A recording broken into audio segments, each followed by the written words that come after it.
For years, I had frequented the same club, a lively spot that held more memories than I could count. It was a place where friends gathered, drinks flowed freely, and the music never failed to energize the crowd. The routine was familiar and comforting, a way to unwind after a week of work and responsibilities. I often found myself surrounded by the same faces, a mix of acquaintances and close friends who made the place feel like a second home. That evening started like any other. Our small group snagged our usual table, eager to enjoy the atmosphere.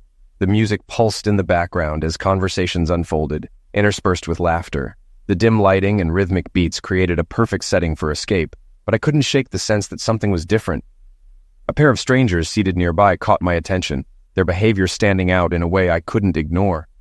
As the night wore on, my eyes were drawn to a pair of unfamiliar men stationed at a corner table.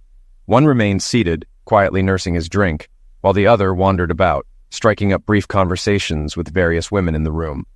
His interactions ranged from hesitant to awkward, and occasionally he reached into an envelope to reveal its contents, documents or photographs, though their purpose eluded me. Initially mistaking them for persistent marketers, I was puzzled that the staff hadn't intervened. Later, I mentioned it to my group, my wife Christy, married for 2 years, our friends Chris and Liz, and Heinz and Kim. We speculated about the men's activities, but didn't dwell on it. About 30 minutes later, the more active man approached our table, likely out of options with the other groups. He greeted us warmly and explained that his friend, in town for the weekend, was looking for female company. The boldness of his approach shocked me, especially since all the women at the table were clearly with partners. Before I could respond, Liz asked for clarification. The man confidently stated that his friend was well endowed and skilled, suggesting one of the women should give it a try. This prompted laughter from the women, but he remained unfazed.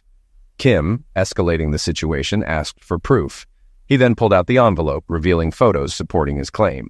Amused, the women exaggerated their reactions, while we men silently observed, entertained, but eager for him to leave. The man, undeterred, made his pitch. So, ladies, what do you think? Any takers? You'll regret it if you don't. Liz and Kim returned the photos, still laughing, but he turned his attention to Christy. Sensing something in her demeanor, he asked directly, "What about you, little lady? You didn't shake your head."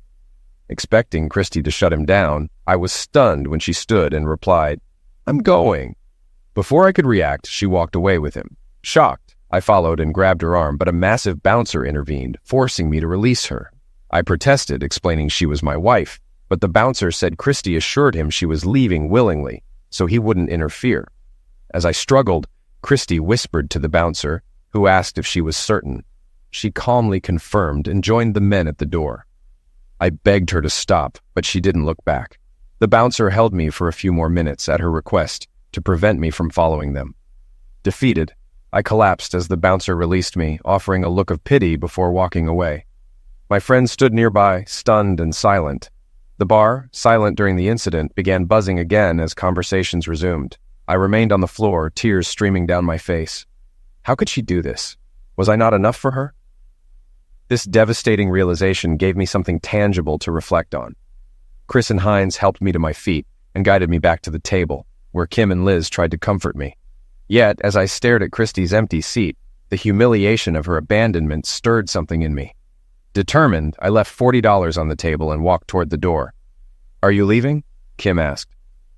"I don't have a reason to stay," I replied. "I have other things to do." Liz pressed further. "What about waiting for Christy to come back?" I dismissed the idea, suggesting one of them could offer her a place to stay for the night. I felt compelled to leave. As I walked away, I overheard the women asking the guys to intervene, but they refused. "No way, not after what she did," they said. I focused on the door, determined to avoid the pitying stares from everyone in the bar.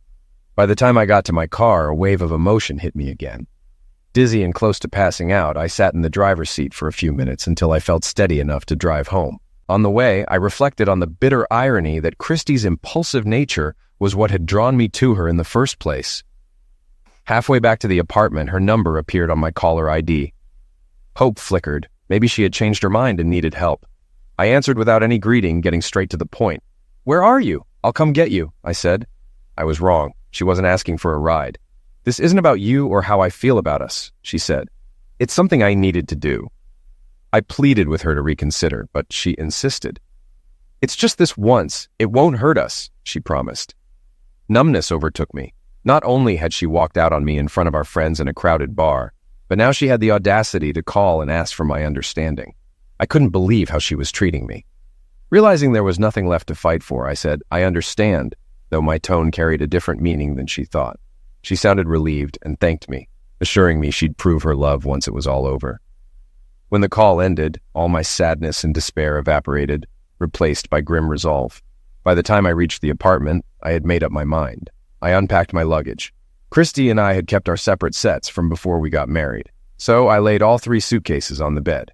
We didn't own much, and I had even less than she did. I was sure everything would fit, and whatever didn't, I wouldn't miss. I packed slowly, deliberately.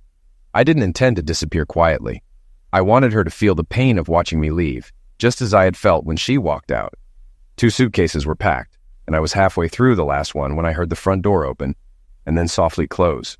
Seeing the lights on, Christy must have known I was awake. She called out, and I sarcastically responded, "Hope you had a great time."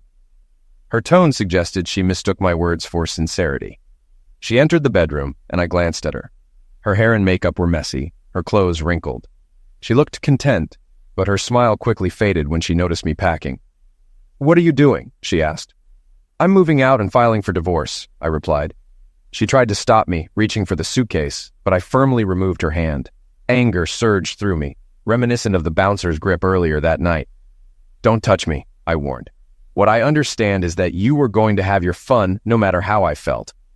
I then asked, "Did you sleep with both of them or just Mr. Big?" My sarcasm was pointed. She begged me not to leave, explaining how she'd always been curious about being with someone that size. She justified it by saying, "It wouldn't have been fair to back out after everything Desmond did to make this happen. And I wouldn't want him to exploit another married woman," she assured me. "It's over now, and I'll do anything to make it up to you." I expressed my disappointment, reminding her of her promise when we married to be mine forever. "What does that promise mean now that you've broken it?" I asked. "How do you expect to make this right? Do you understand how inadequate you've made me feel?" Finally, I told her, "I might consider moving past this if you tell me where they took you, hotel and room number." Christy refused. She avoided the question and continued trying to stop my packing. "I can't tell you that," she said. "Take my apology and let it go." She claimed she was protecting me, saying, "If I tell you, you'll do something dangerous. There were 2 of them, and they're not worth you getting into trouble." I countered, "That's my decision, not yours." I pressed her again. "Tell me where they are." She apologized again, referencing her promise to protect me after we married. She claimed she couldn't let me get hurt unless I was the one inflicting it. My response seemed to resonate with her, and eventually she relented. Christy continued trying to convince me to stay while I finished packing, though she no longer physically interfered. She repeated that it was just lovemaking, and something she felt compelled to do, while insisting, "I only love you." I remained resolute in my decision to leave. When she finally spoke, it meant nothing to me. I had reached my limit. I told her bluntly, "It meant something to me. Our lovemaking life was incredibly important. I didn't realize how little it mattered to you. It was something that made you unique, sharing your body only with me, and you gave that away. Worse, you did it in the most humiliating way possible, walking out on me in front of our closest friends." She apologized, admitting she had known it was wrong, and promising it would never happen again. She claimed, "I just went a little crazy, but it's out of my system now." I questioned her words, wondering what else might one day be in her system. I expressed my disbelief and shame over her actions, recalling how the entire bar watched with pity as she walked away without looking back. She broke into sobs, begging me not to abandon her and repeatedly professing her love for me. I replied firmly, "If this is your version of love, I don't want it." I admitted that even if she had told me where the men were, it wouldn't have changed my decision. I told her I might forgive her someday, but I would never forget what she had done or how it made me feel. After 2 trips to load my suitcases into the car, I returned to the apartment one final time. Christy was still lying on the floor. She looked up at me, mumbling, "Please, please don't leave, baby." No matter what had happened or what she had done, I felt like a complete fool. Leaving didn't make me reconsider, but I still felt terrible. I assumed it was because, despite everything, I still loved her. The next morning, I woke up disoriented in a hotel. I hadn't realized how exhausted I was. Once the adrenaline wore off, I crashed hard. It was nearly noon when I finally woke up. Thankfully, I'd prepaid for 2 nights, but I knew I couldn't afford to stay much longer. My bank account wasn't set up to handle a hotel stay. I needed a plan. Christy and I had 3 months left on the lease for our apartment, but there wasn't enough money for me to cover a new place on top of that. We didn't have many assets: 2 cars with payments, a small joint bank account, and some furniture I didn't particularly care about. The financial logistics were secondary. I hated the idea of dragging Chris and Hines into this mess. But they'd been my best friends for years, long before any of us got married. Chris and Liz had been married for 5 years, Hines and Kim for 4, and Christy and I were the last to join the club. Eventually, I turned my phone back on.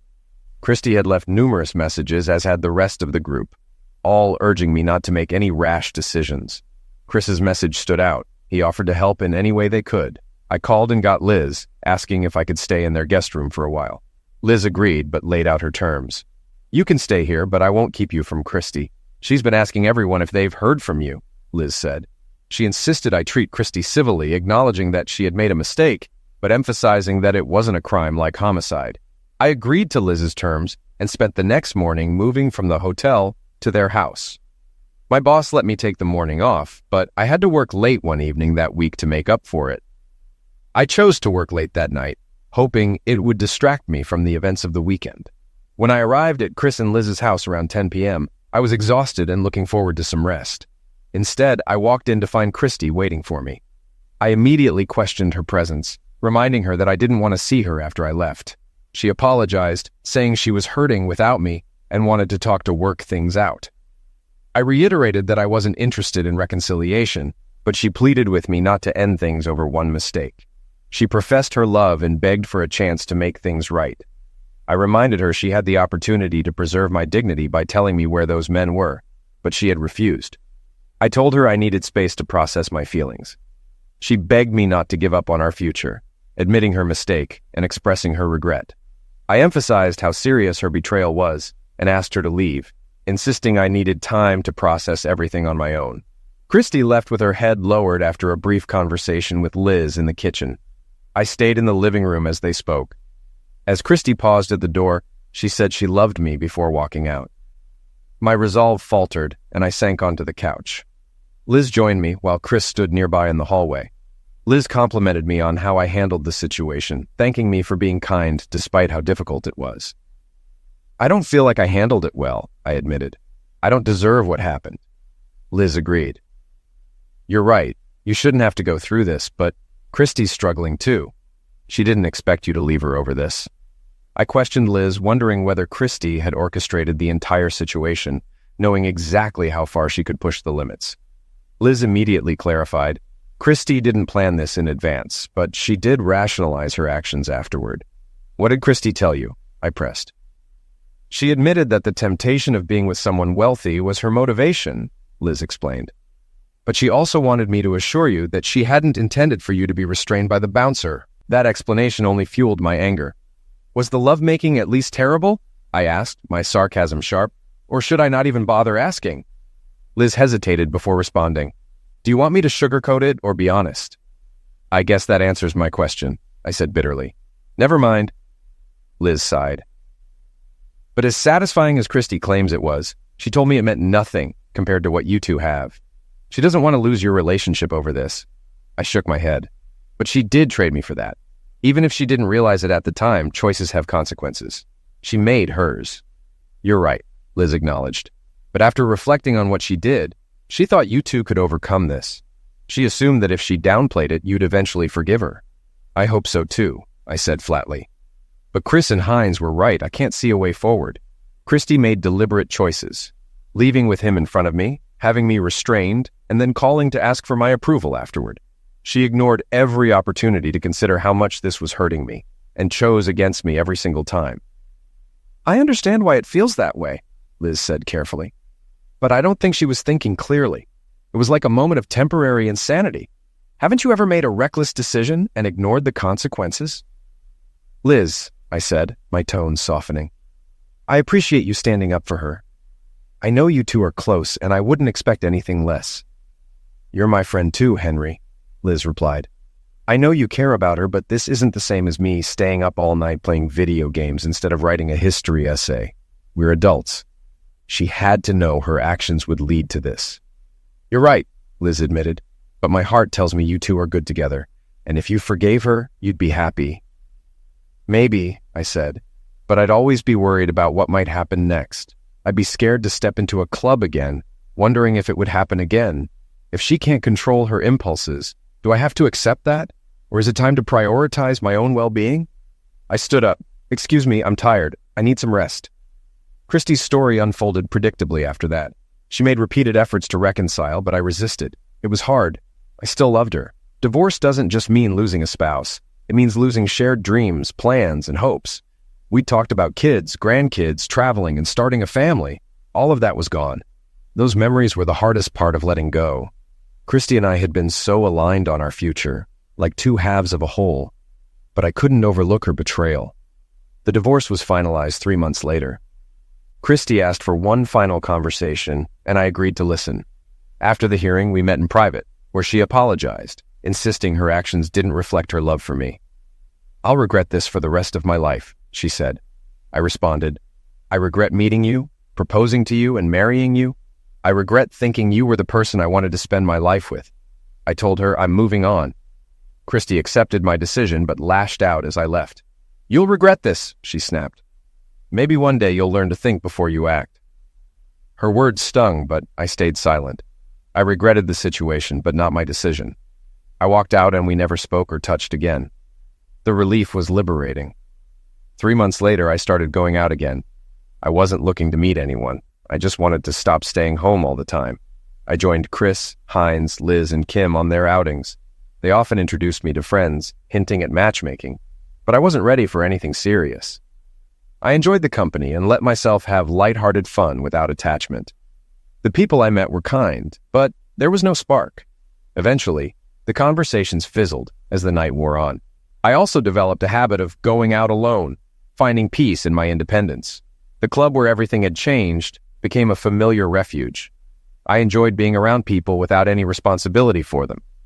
One night, I reconnected with Tasha, a bartender at the club, and someone I vaguely remembered from high school. She hadn't been working the night my life changed, but she'd been there long enough to hear the story. Do you remember that night? I asked her one evening. We'd barely known each other before, but as I started coming in alone, we formed an unexpected friendship. Over time, she began dropping hints that she wanted something more. About 10 months after Christy left the bar with those men, I encountered them again.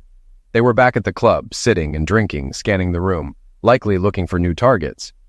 I must have been staring in their direction because Tasha noticed and asked, "Why are you staring at Desmond and Richard?" I was surprised she knew their names. I turned to her. You know them? I asked. She nodded. They're regulars here. Not personally, but I know who they are. I mentioned, I thought they were from out of town and only came here occasionally for business. She corrected me. They work at a supply warehouse downtown, near the freeway. She added that they lived nearby and had for years, though she wasn't sure of the exact location. She also said they frequently came to the bar to pick up women and were usually successful. Richard's looks probably help, she added casually. I was taken aback that the bar was a hotspot for such behavior. That's surprising, I muttered. Tasha shrugged. I asked if there were a lot of single women at the bar, and she explained, there are some, mostly in groups, but those guys don't limit themselves to single women. They seem to prefer married ones. I tried to stay calm at this revelation. That sounds risky, I remarked. Tasha dismissed my concern.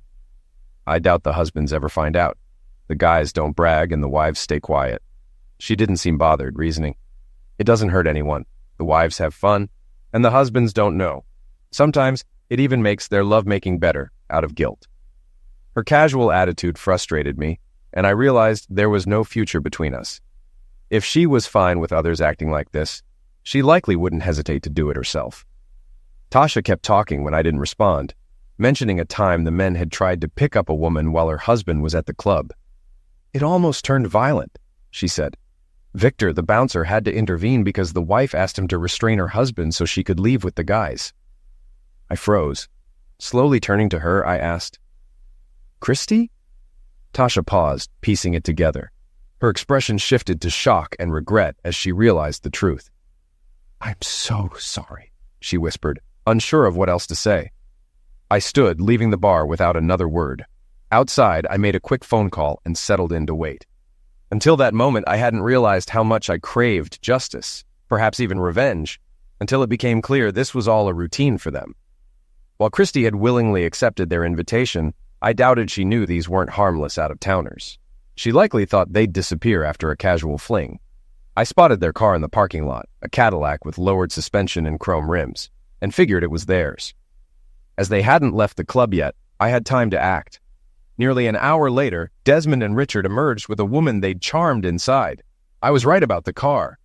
Leaning against the driver's door, I waited as they approached. Desmond, the more outspoken of the two, looked annoyed.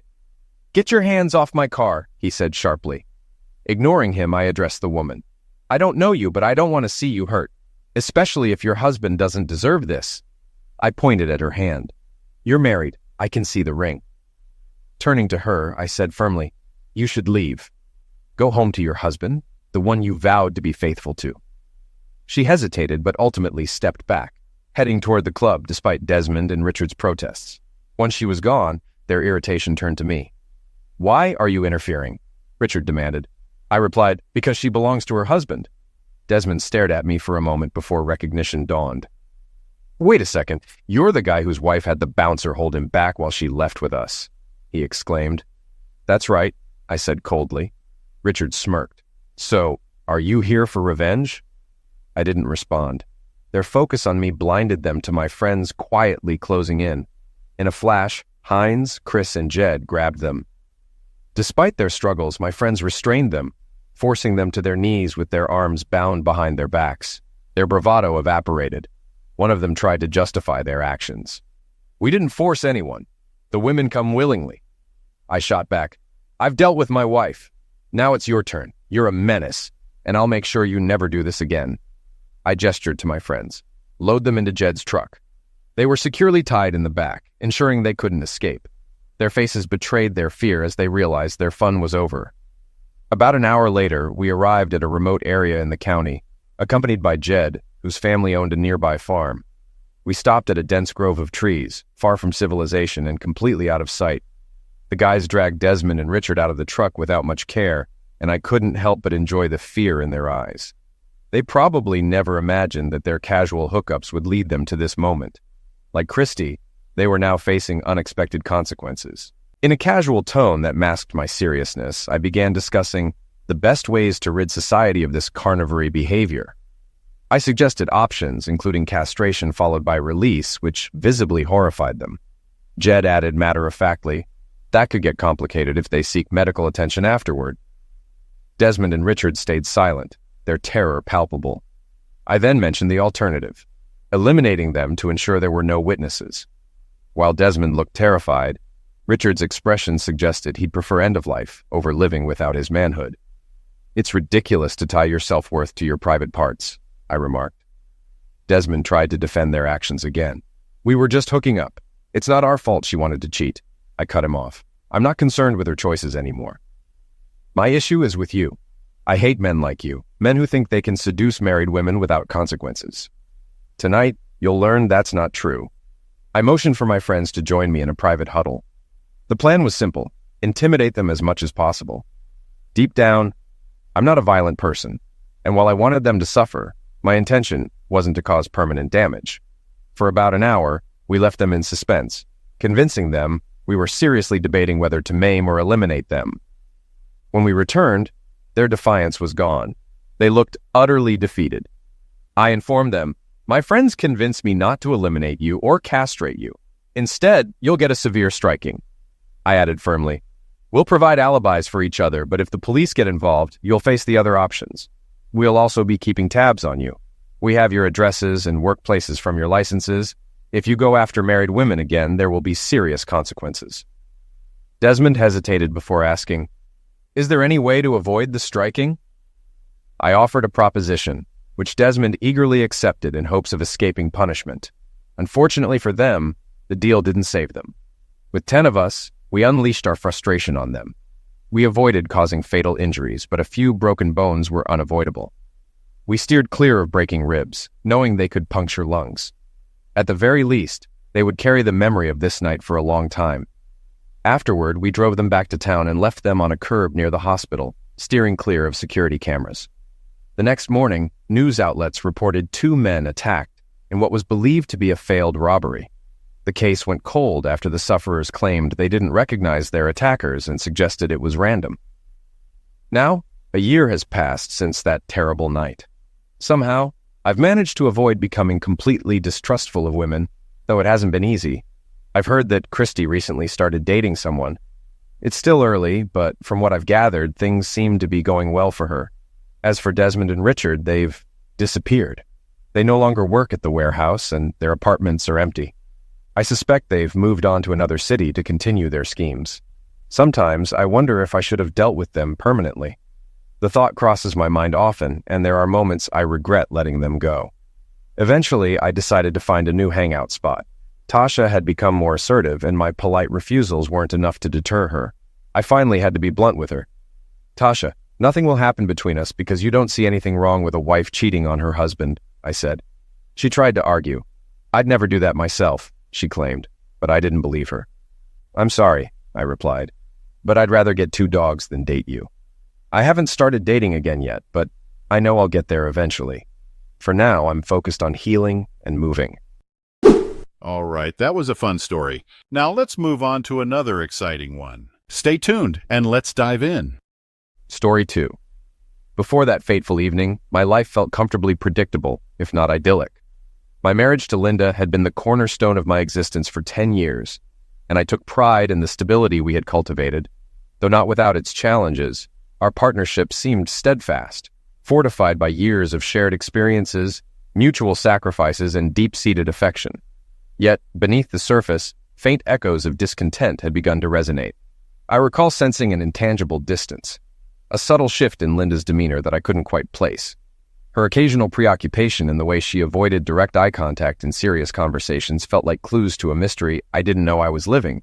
If only I had been more attuned, I might have seen the storm gathering on the horizon. When I arrived home that Wednesday evening, Linda was seated in the living room, her face a mask of intensity that instantly unsettled me. She gestured for me to join her, her tone serious as she began speaking. After a moment's hesitation, she declared her unwavering love for me and our life together, before delivering a revelation that shattered my sense of reality. "I want to take a lover," she said. I froze, struggling to reconcile her words with her claim of love and commitment. "Let me get this straight," I said. "You love me and value our marriage, but you're asking to sleep with another man?" "That's a blunt way to put it," she replied. "I've met someone I want to be with physically, occasionally. I'll be honest about it, and it won't change how I feel about you. If you love me, you'll let me have this freedom." Her calmness stunned me, even as she smiled and posed a question. "What if the roles were reversed? How would you feel if I wanted the same thing?" I knew she wouldn't react well, but I reluctantly agreed to consider her proposal if it wouldn't damage our relationship. She crossed her arms. "That's nonsense. You'd lose your mind if I brought this up." I scoffed, catching her off guard. "You must be joking. Did you really think I'd agree? Do you expect me to sit at home while you spend time with him?" "Maybe I didn't think it through," she admitted hesitantly. "What do you think?" I pressed. "Okay, maybe I didn't fully consider your feelings," she said. "But if you say no, would you stop me?" "I don't know," she added. "I didn't think you'd refuse." "Let's revisit this Sunday," she said. "I need time to process everything." I said nothing and went to the bedroom to move my things into the guest room. "What are you doing?" she asked. "I'm not sharing a bed with someone fantasizing about another man," I replied, closing the door behind me. I didn't sleep, but began forming a plan. One thing was clear. If she went through with this, our marriage was over. The next morning, I left for work without speaking to Linda. Later, I took 2 personal days off and purchased 3 voice-activated recorders, placing them near the phone, in our bedroom, and in her car. I also installed a phone recording device on our landline. At the cell phone company, I accessed her phone records, since the account was in my name. While she was still at work, I discovered an email account I didn't know about. Its simple password revealed a wealth of information, though I saw she hadn't been intimate with the man yet. I set it to forward emails to me secretly. I also bought 2 GPS trackers, one hidden in her wallet and another in her car.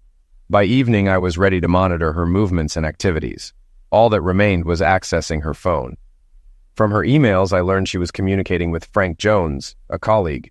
Their plans for the weekend were explicit, leaving little room for compromise. On Friday, I hired a divorce lawyer, instructing him to file for divorce and name Frank as a co-defendant for infidelity. Armed with emails, phone logs, and pending audio evidence, he began building the case. That night, Linda returned home and cooked dinner. I stayed silent, ate at a bar, and returned late. When she tried to talk, I brushed past her and locked myself in the guest room. Only canceling her plans with Frank could salvage our marriage, but I doubted she would. I ignored her all weekend until Sunday afternoon when I said it was time to talk. At the kitchen table, I made my stance clear. "I can't accept this," I said. "It's already hurt our marriage." She grew angry. "If you cared about my feelings, you'd understand." "I've tried," I replied, "but no good can come from this. My answer is no." "If you love me, how can you be so selfish?" she snapped. "You're the selfish one," I countered. "Staying married while pursuing someone else is the definition of selfishness." "What if I do it anyway?" she asked. "There will be consequences," I warned. "We vowed exclusivity 10 years ago." "I know," she said, "but I need to do this." "Then this conversation is over," I said, leaving. "You need to reconsider your actions." At a nearby Wi-Fi spot, I monitored her email. She was angry but determined to continue. Frank had booked room 125 at the Hilton in Kansas City for Friday and Saturday. I immediately reserved the same room for Thursday night. Their plans were predictable: a romantic dinner, dancing, and closeness. Linda even mentioned buying new lingerie. Frank planned to pick her up at our house at 1 p.m. for the 2-hour drive, checking in at 3 o'clock. Shocked he would come to our home, I planned my next steps. I reserved a nearby room for the weekend to monitor everything and purchased fiber optic cameras to install in their room Thursday night, ensuring irrefutable evidence for the divorce case. Throughout this time, I completely ignored Linda. By Wednesday, I decided to give her one last chance. I asked her to sit down for a serious conversation. Reluctantly, she joined me. I urged her to reconsider, emphasizing how deeply her actions were damaging our marriage. Ignoring my pleas, she confirmed her intent to move forward with Frank. Her choice was clear. Heartbroken, I left the room, slamming the door. My marriage was over and someone was going to pay. On Thursday morning, I went to work but arranged for the afternoon and Friday off, explaining to my boss that I was finalizing my divorce. He expressed his support and gave me the time I needed. That afternoon, I drove to Kansas City, checked into their room, and installed the surveillance equipment. I carefully ensured everything was operational to capture their activities. This evidence would seal the case. Returning home, I stopped at a store to buy pepper spray, intending to disrupt their weekend plans. When I arrived, Linda was in the kitchen, looking at me expectantly. Without a word, I walked past her and slammed the door to the guest room. Later, she entered, attempting a friendly conversation. I cut her off coldly, telling her to save her energy for Frank. She left, and I spent the night restless, but focused on ensuring I was ready to bring everything to an end. On Friday morning, I left the house without speaking to her. At the lawyer's office, I signed the necessary divorce papers, informing him I would deliver evidence by Monday. I also requested that Linda be served at work that afternoon, and that Frank receive his papers simultaneously, as I was suing him for alienation of affection. Checking her GPS, I saw she was at a hair salon. Returning home, I searched her suitcase and found the new lingerie she had mentioned in her emails. Wearing gloves, I sprayed the lingerie and bra cups with pepper spray before putting them back. Next, I went to the bank, closed our joint accounts, and transferred the funds to a new account. I canceled our shared credit cards, ensuring Linda couldn't access them. Feeling satisfied, I returned home to say goodbye to my wife. At 12:30 p.m., I entered the house, but Linda wasn't downstairs. Assuming she was getting ready, I went upstairs and found her in the bedroom wearing sexy lingerie I had once gifted her. She moved to cover herself, but I stopped her. "Don't bother, I've seen it before," I said. With her fresh hairstyle, flawless makeup, and revealing outfit, she looked stunning. I couldn't resist commenting, "You look incredible. Too bad you never put in this much effort for me." "It's not like that," she replied. "I just want to make a good impression." "You seem more concerned about impressing him than you've ever been about me," I remarked. "I just wanted to feel handsome," she said. "Well, you succeeded," I replied. "But I loved you with all my heart, and we made vows to forsake all others. That meant something to me, even if it didn't to you." Stepping closer, I gently removed the rings from her hand. I gave you this ring on our wedding day. The engagement ring belonged to my mother. I'm keeping them because they don't belong in this farce. She stood silently, shocked. I continued, I won't be here when he arrives, but he's not coming into my house. If he does, there will be consequences. I'll be watching. Why are you doing this? She asked, her voice trembling. Because you've betrayed me, I said coldly. I hope this weekend is worth it. I turned and left, ignoring her cries. Parking down the street, I ensured she could see me if she looked out the window. If Frank stepped inside, I was prepared to risk jail, though the consequences for them would be far worse. Soon, Frank's car pulled up outside. He walked to the door and rang the bell. Linda emerged, suitcase in hand, and immediately wrapped her arms around his neck for a passionate kiss. After he picked up her suitcase, she glanced at me through the window with a smug grin before sliding into the car beside him. As they drove past, she flashed another smug look, but I responded by flipping her off, wiping the grin from her face. Back inside, I changed all the locks and garage door codes. Grabbing my pre-packed suitcase, I headed to Kansas City, checked into my room, and set up my laptop. From the camera feed, I saw Linda undressed in bed, confirming Frank had already had his way with her, and not for long. Moments later, he emerged from the bathroom, also unclothed, his unimpressive size on full display. I couldn't help but laugh as he approached the bed, ready for another attempt. Linda smiled and embraced him, though I chuckled again when she reached for his small member. It was clear she wasn't used to such mediocrity. Her frustration grew as he repeatedly failed to satisfy her. I suspected she'd return home dissatisfied, only to face the consequences of her betrayal. Despite his efforts, Linda remained unfulfilled, and I found the whole situation highly entertaining. Feeling vindicated, I left to grab dinner and some drinks, confident that the evidence I was gathering would solidify my case. When I returned, Frank was asleep, and Linda looked visibly frustrated. The initial pain of losing my wife was fading, replaced by amusement at her poor choice in partners. I went to bed with a contented smile, already envisioning how I'd stir up trouble the next day. The thought of attractive women at the bar reminded me of the freedom I now had to pursue them. With that comforting realization, I drifted off, feeling refreshed and eager for the next phase. The following morning, I woke energized. After a shower and a hearty breakfast, I picked up some snacks for the day and returned to my room to set my next plan into motion. I contacted a local florist to order a bouquet for Linda, identical to the ones I'd given her on our anniversaries, a poignant reminder of what she was throwing away. Timing the delivery perfectly, I watched as the flowers arrived just as they returned to the room and began getting intimate. A knock interrupted them. The florist delivered the bouquet, and Linda's face revealed a mix of anger and contemplation. She picked up her phone and dialed. My phone rang. "Hello?" I answered. "How are you?" she asked cautiously. "Not great. My wife is out with another man while I sit here angry," I replied bitterly. "Why do you ask? It's not like you care." "I just got a bouquet, like the ones you used to give me. Are you trying to send a message?" she inquired. "I wouldn't waste flowers on you now," I snapped. "If I did send anything, it'd come with a scathing card. Maybe this will remind you of what you're sacrificing."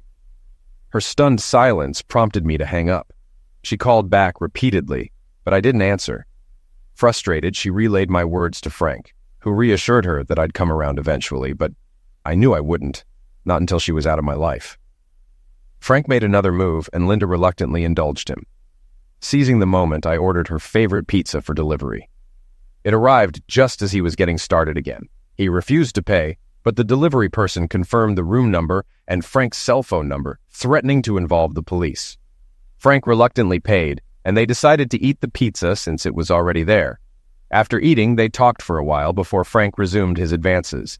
As things heated up, I ordered her favorite sandwich for delivery. He had barely begun another attempt when the sandwich arrived. Seeing it, Linda speculated that I discovered their location. She recounted her suspicions about my hacking into her email, praising my intelligence, though Frank seemed skeptical. Annoyed, but undeterred, they decided to leave for a romantic evening. Linda promised to make it up to him later.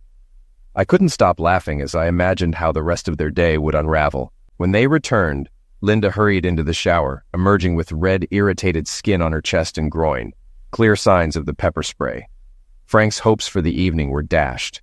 When he tried to touch her, she snapped, "Don't touch me!" Confused, he asked, "What's wrong?" "It's this stupid lingerie," she growled. "I think I'm allergic to it." Blaming her discomfort on the lingerie, she remained unaware of my involvement. Frustrated and in pain, she refused his advances.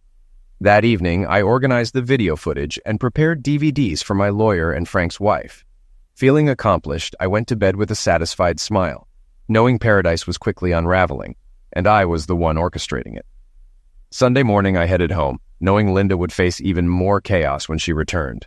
Tomorrow, it would all end.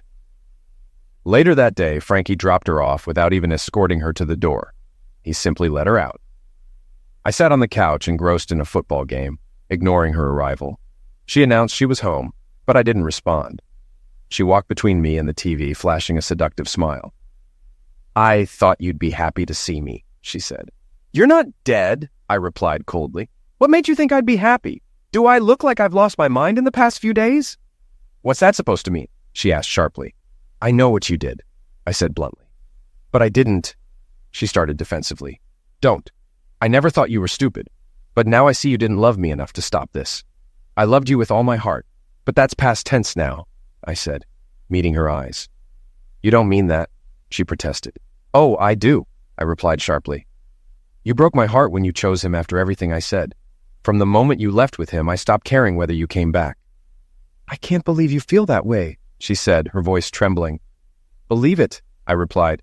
"You made a colossal mistake." Tears welled in her eyes as she asked, "Is there anything I can do?" "You can get on your knees and eat my crap," I said sarcastically. "You know I can't do that," she replied, shocked. "I know. That's why it's clear your promise to do anything to save this marriage is as worthless as your vow to be faithful." She softened her tone. "I was thinking about you the whole way home. I really want to make love to you tonight. I need you." "You need me?" I shot back. "I don't think so. And as far as making love goes, did you and Frankie use protection every time?" "No. He's married, and I can't have kids," she said. "Do you think you're the only one he's told that to?" I demanded. "You're damaged goods to me now. There's no way I'm touching you until a doctor gives you a clean bill of health." "You could use a rubber," she started. "Right," I interrupted. "Like I'm going to use protection with my wife after you spent the weekend screwing some loser bareback. Screw you." I stood abruptly. "You chose Frankie over me," I said angrily. "I'm going out. I can't stand to look at you right now. Tonight you can sleep in the guest room. The master bedroom is mine. Unlike you, I didn't break any vows." "Can we talk about this?" she pleaded. "Tomorrow after work, there's nothing more to say right now," I replied, ending the conversation. I left the house, went to a nearby bar and grill, and grabbed dinner. Not being much of a drinker, I ate, then went for a long walk to clear my head. When I returned, Linda was in my bed. "Get out," I said, glaring at her. "This is our bed. I have just as much right to it as you," she argued. "You gave up that right when you slept with Frankie. Get out, or I'll drag you out and toss you on the street," I growled. She started crying and left the room slowly. I locked the door behind her, listening to her sobs as she walked down the hall. The next morning, I ignored her completely. We ate breakfast separately, and she left for work at her usual time. Before leaving, she turned and said she loved me. I met her gaze coldly. "I loved you too," I replied, emphasizing the past tense. Tears filled her eyes as she turned and walked out. Once she was gone, I began packing her belongings into garbage bags. As I worked, I called Frankie's wife, also named Linda. I asked if she knew her husband had spent the weekend with my wife. She thought he'd been on a business trip. When I offered her evidence, she eagerly agreed. Later that afternoon, I arrived at her house. When Linda opened the door, I was stunned. She was breathtakingly beautiful. I stammered an apology, explaining I was caught off guard. We quickly got to business, and I explained what had happened. Furious, she agreed to accompany me to my lawyer's office. He took her case and even offered a discount. While Linda completed the paperwork, I asked the lawyer if I should wait to serve Frankie until after Linda signed her papers. He assured me it was fine to proceed as long as she filed first. We went out for lunch while the papers were prepared. Afterward, I dropped her off and headed home to wait for my wife's return. At 3 o'clock, my phone rang. It was Linda. "What the hell is this?" she demanded angrily. "What do you mean?" I replied innocently. "I just got served with divorce papers and Frank got hit with a lawsuit," she exclaimed. "I warned you there'd be consequences," I said calmly. "Apparently you didn't take me seriously." "I didn't think you'd go through with it," she protested. "Maybe you should have listened to me instead of Frankie's nonsense. I don't want to discuss this over the phone. We'll talk when you come back to my house," I said before hanging up. Afterward, I carried the garbage bags filled with Linda's belongings and tossed them into the front yard, preparing for her return. When she pulled into the driveway and saw the mess, she erupted in anger. Calmly, I recorded the confrontation, intending to use it as evidence for a restraining order if needed. Despite her yelling and even spitting, I maintained composure while she vented her frustration. Eventually, I broke the silence. If you want to talk, calm down so we can have a conversation. Otherwise, I'll pack the rest of your things into your car and you can leave. Tears streamed down her face as she cried, "I never thought you'd do this to me." "Do this to you?" I snapped. "You foolish woman, you did this to me and to our marriage. I begged you not to destroy us, and you chose to do it anyway. Why wouldn't I file for divorce?" "You said you loved me," she replied softly. "I did. I loved you more than anything, but you destroyed my heart. The real problem is that you didn't love or respect me enough to stop. I can't stay with someone who thinks so little of me." "But I still care about you," she said, reaching out. "Care about me? If you cared, you wouldn't have spent the weekend with little Frankie," I retorted. "Why do you keep calling him little Frankie?" she asked, confused. "Because I put cameras in your room and recorded everything," I said with a cold laugh. "It's clear why I call him little. I laughed so hard I cried when I saw his size. I even wondered if you could feel him. You weren't climaxing like you do with me. What we had wasn't just sex. It was making love. That's the difference." She nodded reluctantly. "I agree. What we had was real love." "Well, now you're free to be with whoever you want. Maybe a different man every night," I said sarcastically. "I don't want that," she murmured. "I want you." "You should have thought about that before Kansas City," I said coldly. "Let's go inside and talk. I'm sorry for being harsh, but I'm furious right now. One thing's certain, I'll never physically hurt you. Little Frankie, on the other hand, isn't safe." We went inside and sat at the kitchen table, a familiar setting for many past conversations. This time, the finality of it weighed heavily on me. I resolved to stay calm. "You wouldn't really hurt Frank, would you?" Linda asked cautiously. "Why not? He destroyed my marriage. He deserves consequences beyond the lawsuit and his own divorce," I replied firmly. "He's not getting divorced. His wife approved of us," Linda countered, clearly misinformed. "She told you that to manipulate you," I said flatly. "I spoke to her this morning, shared my evidence, and now we share a lawyer. She's filing for divorce." Linda looked shaken. "I don't believe you," she said. "That's why we're divorcing. Your disbelief and choices made this inevitable," I said. "When you call him, you'll find out he's been kicked out too." "You're really making me leave?" she asked, her voice trembling. "Since the night you told me your plan, I've been thinking in the guest room," I began. "It took less than an hour to decide on divorce." "Why didn't you tell me sooner?" she asked, bewildered. "I didn't think you'd stop, and telling you would have just made you angry," I explained. "I saw from your emails that my feelings didn't matter to you." Shame spread across her face as she looked down. "You confirmed my decision when you left that Friday. I signed the papers that same day," I added. "I can't believe I was so naive," she said softly. "Is there any chance for forgiveness?" she asked, tears streaming. "I once loved you enough to consider it, but last night was your final chance and you blew it," I said. "I might forgive you someday, but I'll never trust you again. Without trust, there's no future for us. It's over." Linda broke into uncontrollable sobs, but my resolve was unshaken. I'd spent days contemplating this moment, and my decision was final. "I'm divorcing you, and I'll make sure little Frankie pays for what he's done to my marriage," I declared. Before she could respond, I added, "You can call him and figure out where to stay, but don't bother with credit cards. They're canceled. Half the money in our checking account is yours, and I've removed my name from it.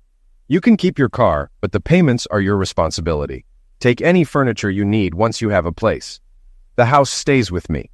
If I sell it, I'll share the proceeds. Everything is outlined in the divorce papers. Contest it, and I'll use all the evidence I have, no matter the damage." "I won't fight it," she said quietly, defeated. "This is all my fault. I just wish I could undo it." "You know the difference between a cheating wife and a light bulb?" I asked dryly. She hesitated. "No, what?" "You can unscrew a light bulb," I said with a smirk. She didn't laugh, but I didn't expect her to. I packed her belongings into her car as she cried. Before closing the door, I handed her one last item, her wedding ring, flattened with a hammer. "It's just scrap gold now," I said. I kissed her forehead and whispered, "Goodbye, my love." Walking back into my house, I didn't watch her drive away. Tears came once I was inside, and I cried for an hour until I was emotionally drained. Then I focused on my future. Option 1, drown in booze, not appealing. Option 2, end my life, not worth giving her that satisfaction. Option 3, move forward knowing I was blameless. The thought of being free from Linda made me smile. Feeling lighter, I called Linda, the other Linda. We made plans for dinner. Whether it led to friendship or something more, it felt like the first step toward healing.